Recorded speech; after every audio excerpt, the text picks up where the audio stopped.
Mariés par les papiers, séparés par la vie.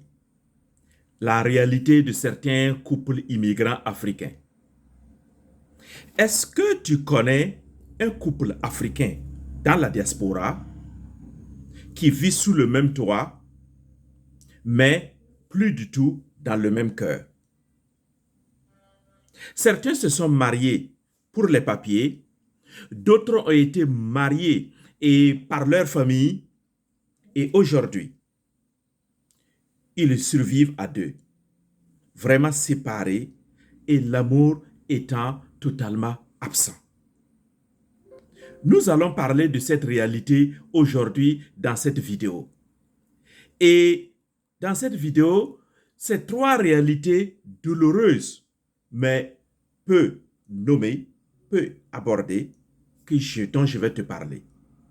Le premier cas, c'est le mariage administratif, c'est-à-dire un contrat pour un visa, une carte verte, une résidence pour une nationalité, etc.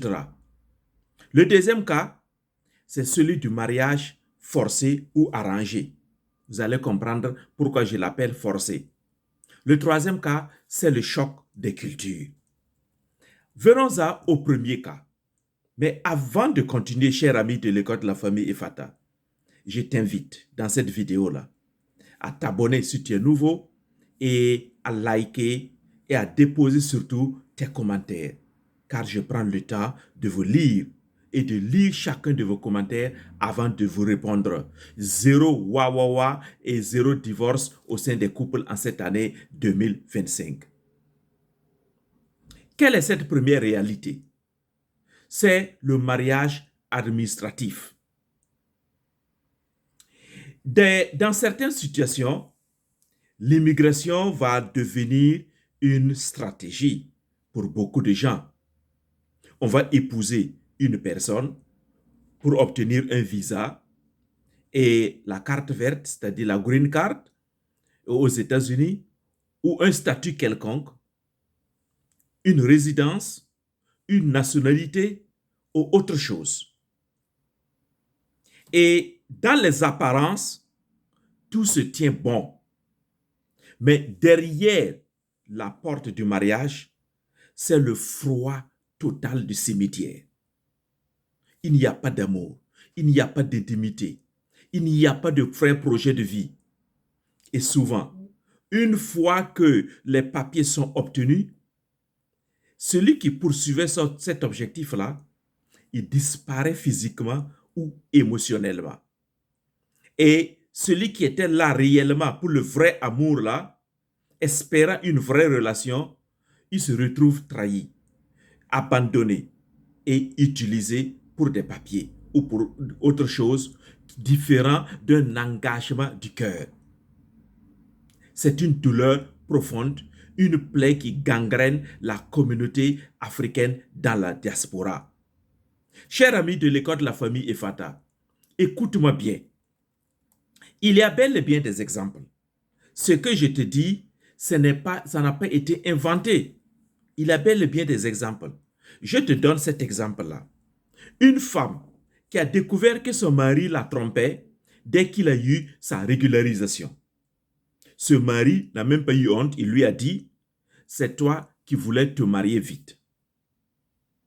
Oui. Tu vois ça, cher ami?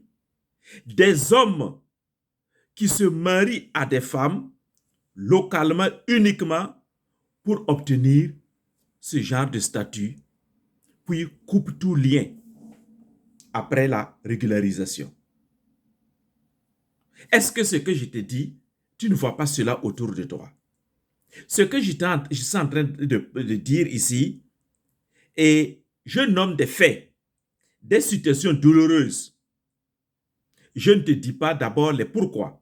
Si tu veux, dis-moi en commentaire. Si tu veux savoir les pourquoi de ces cas-là, dis-moi en commentaire.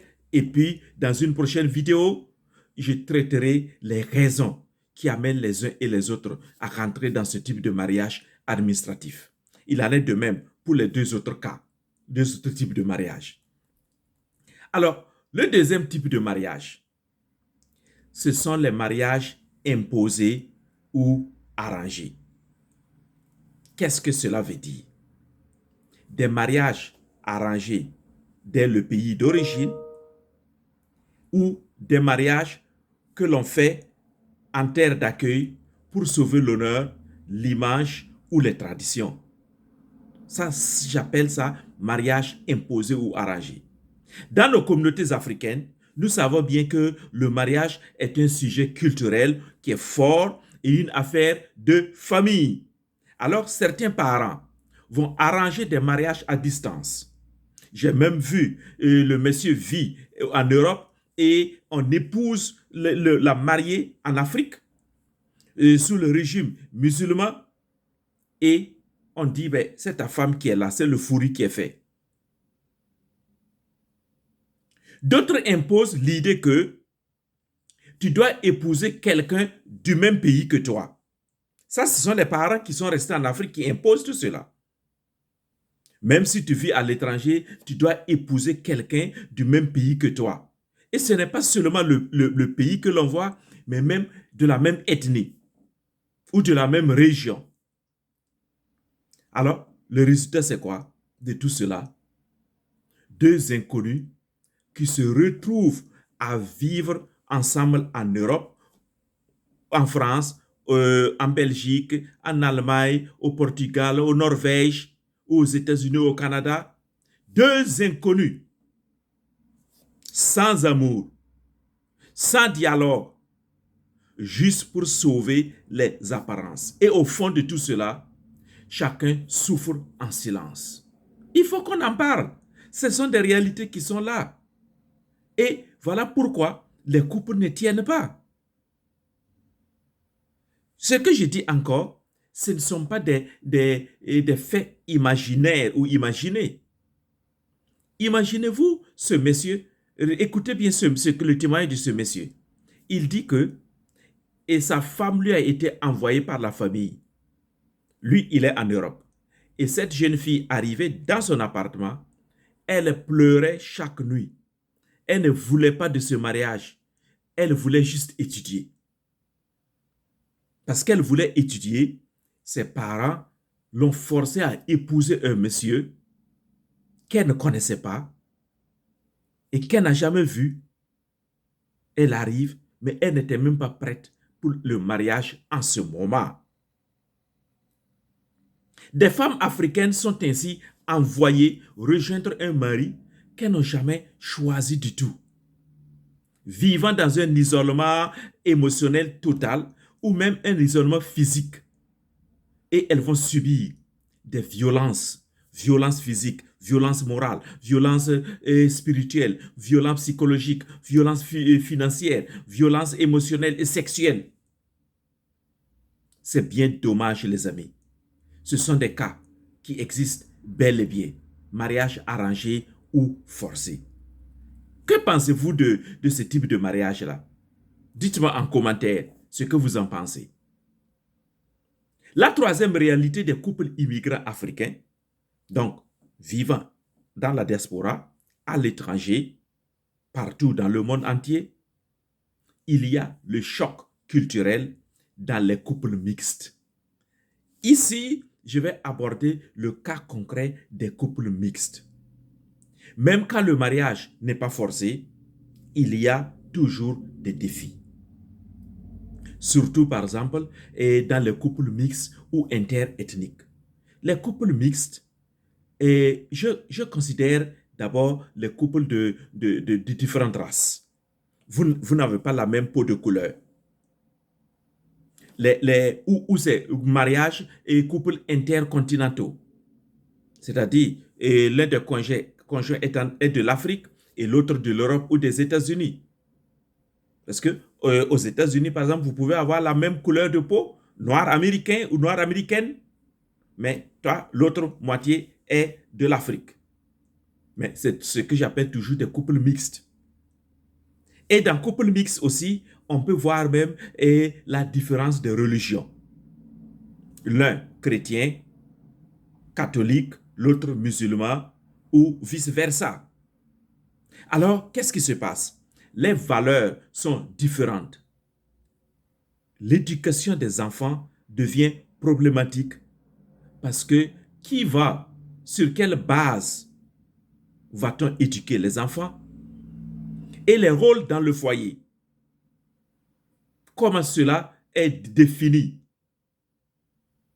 La religion qui intervient, les traditions, chacun ayant sa tradition. Je ne dis pas que ce n'est pas un mariage possible ni faisable, mais les défis sont majeurs, sont énormes. Et ce qui devrait être une richesse devient un champ de bataille. C'est le constat que je fais. Il ne faut pas se leurrer les yeux, il ne faut pas se boucher les yeux, se fermer les yeux. Il faut regarder les choses en face, les défis en face. Et si on n'a pas appris à dialoguer, à comprendre l'autre, la rupture arrive vite, même en vivant ensemble. Et c'est ce que nous constatons. Il y a la rupture purement physique constatable et ils ne vivent plus sous le même toit.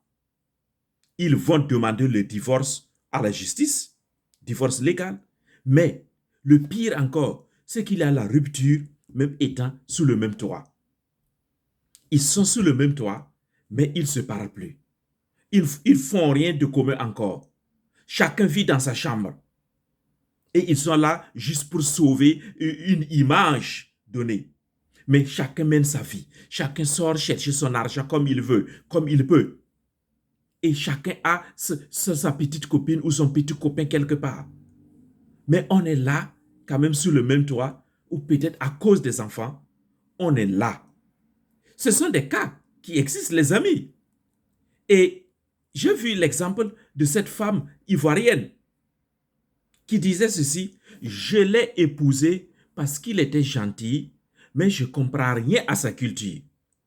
On vit ensemble, mais on ne se parle plus. Regardez-moi ça. Alors, des couples africains mixtes où les différences culturelles deviennent un champ de bataille, c'est parfois l'enfer qui se vit.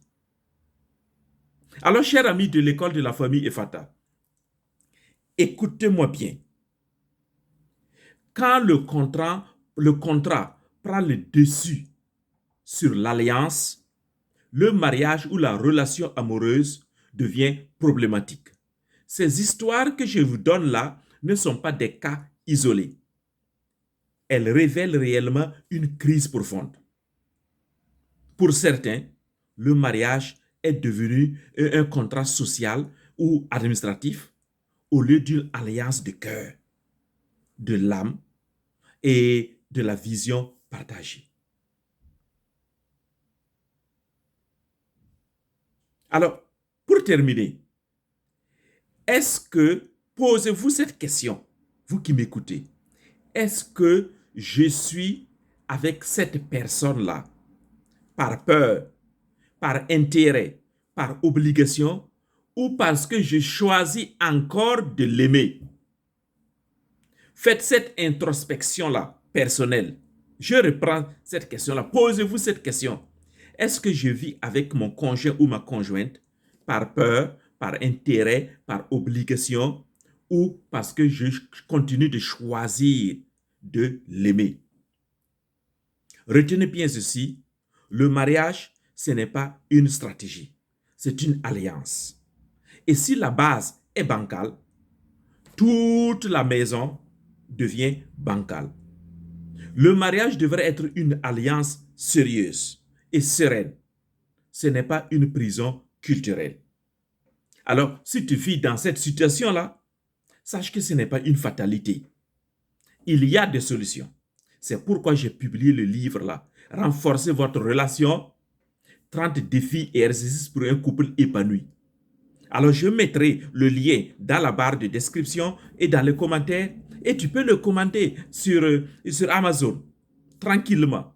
Tu le lis, tu le médites, tu pratiques l'exercice avec ton conjoint ou ta conjointe.